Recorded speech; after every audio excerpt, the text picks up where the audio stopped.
1978 साली मुख्यमंत्री होण्यासाठी अगदी सरकार पाडेपर्यंत कोणी भूमिका घेतली। एक लक्षात घेतलं पाहिजे की साहेबांनी दिलेल्या मुलाखतीतून अनेक प्रश्न निर्माण होतात, जसं की 2004ला राष्ट्रवादी काँग्रेस पक्षाच्या सर्वात जास्त जागा महाराष्ट्रात निवडून आल्या, यात काही दुमत असण्याचं कारण नाही। आणि मग तुम्हाला राष्ट्रवादीचा मुख्यमंत्री कोणाला करायचंच नव्हतं की तुमच्याकडे उमेदवार म्हणून कोण नव्हतं, असं कसं म्हणू शकता?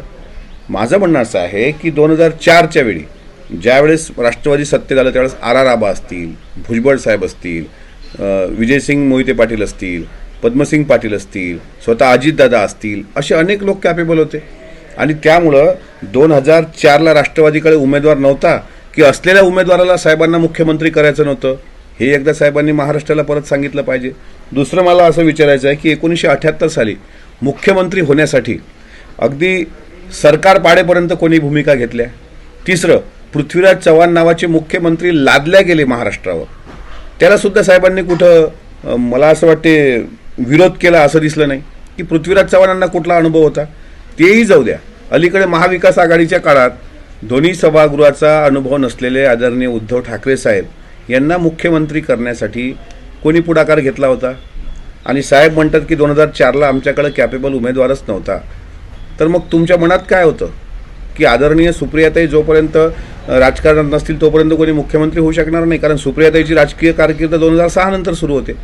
त्यामुळे ह्या गोष्टी संभ्रम निर्माण करणाऱ्या आहेत की पृथ्वीराज चव्हाणांसारखा नेता लादला गेला, त्याला विरोध का केला नाही? उद्धव साहेबांना कुठला अनुभव नसताना त्यांना मुख्यमंत्री पदासाठी पुढं कोणी केलं? तिसरा माझा सर्वात महत्त्वाचा प्रश्न आहे की 2004ला सर्वात जास्त जागा निवडून आल्यानंतर सुद्धा इतकी मोठी फळी आपल्याकडे असताना राष्ट्रवादीने संधी का हुकवली? माझ्यासारख्या राष्ट्रवादीच्या सामान्य कार्यकर्त्याला पडलेला प्रश्न आहे, तोच प्रश्न अजितदादांनी विचारला। त्यामुळे साहेबांनी जाणीवपूर्वक हा संभ्रम निर्माण करणारा युक्तिवाद केला आहे आणि मला असं वाटते राष्ट्रवादी काँग्रेस पक्षाचं नुकसान का झालं याचं चिंतन महाराष्ट्राने करावं। देश विदेशातील प्रत्येक घडामोडींचे लाईव्ह अपडेट मिळवण्यासाठी आता साम टीव्हीच्या सर्व सोशल मीडिया प्लॅटफॉर्मला लाईक, फॉलो आणि सबस्क्राईब करा।